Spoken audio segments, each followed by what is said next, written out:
Hi hello, ನೀವು ನೋಡ್ತಿದ್ದೀರಾ mister Madeva YouTube ಚಾನಲ್ಗೆ ತಮ್ಮೆಲ್ಲರಿಗೂ ಸ್ವಾಗತ ಸುಸ್ವಾಗತ. ಇವತ್ತಿನ ವಿಷಯ ಏನಂದರೆ, ಒಂದು ಹೊಸ ಹೆಲ್ಮೆಟ್ನ ತಗೊಂಡಲ್ಲ.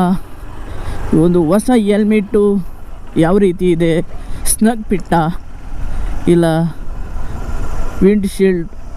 ವಿಂಡ್ಶೀಲ್ಡ್ ಇದೆಯಾ, ಇಲ್ಲ ಏರ್ ಬ್ಲಾಸ್ಟ್ ತಡೀತದ, ಇದು ಮಾಮೂಲಿ ಲೋಕಲ್ ಹೆಲ್ಮೆಟ್ಗಳು ನನ್ನ ಹತ್ರ ಇದು ಅವು ಸ್ನಗ್ ಫಿಟ್ ಇರಲಿಲ್ಲ. ಆದರೆ ಈ ಒಂದು ಹೆಲ್ಮೆಟ್ಟು ಸ್ನಗ್ ಫಿಟ್ ಇದೆಯೋ ಇಲ್ವೋ, ಮುಂದೆ ಹಳೆ ಹೆಲ್ಮೆಟ್ನಲ್ಲಿ ಗೋಪ್ರೋನ ಮೌಂಟ್ ಮಾಡಿದ್ರೆ ಹಂಗೆ ಫ್ರಂಟಲ್ಲಿ ವಾಲ್ ಬಿಡೋದು. ಆದರೆ ಈ ಒಂದು ಹೆಲ್ಮೆಟು ಆ ಥರ ವಾಲ್ತಾ ಇದೆಯೋ ಇಲ್ವೋ ಅಂತ ಚೆಕ್ ಮಾಡೋಣ ಅಂದ್ಬಿಟ್ಟು MCL ಹಾಕಿ ಗೋಪ್ರೋ ಮೌಂಟ್ ಮಾಡಿ ಇವಾಗ ಟ್ರಯಲ್ ಮಾಡೋಕ್ಕೆ ಬಂದಿದ್ದೀನಿ. ಈಗ ನೋಡ್ತಾ ಇದ್ದೀರಾ ಯಾವ ರೀತಿ ಇದೆ ಅಂತ. ಒಂದು ಗೋಪ್ರೋ ಮೌಂಟ್ ಮಾಡೋವಾಗ ಒಂದು ಸ್ವಲ್ಪ 0.1% ಅಷ್ಟು ನಾನು ವಾರೆ ಮಾಡಿಬಿಟ್ಟಿದ್ದೀನಿ.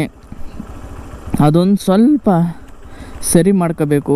ಯಾವ ರೀತಿ ಸರಿ ಮಾಡ್ಕೊಳ್ಳೋದು ಅಂತ ಈ ಒಂದು ವಿಡಿಯೋದಲ್ಲಿ ತಿಳ್ಕೊಳ್ಳೋಣ ಬನ್ನಿ.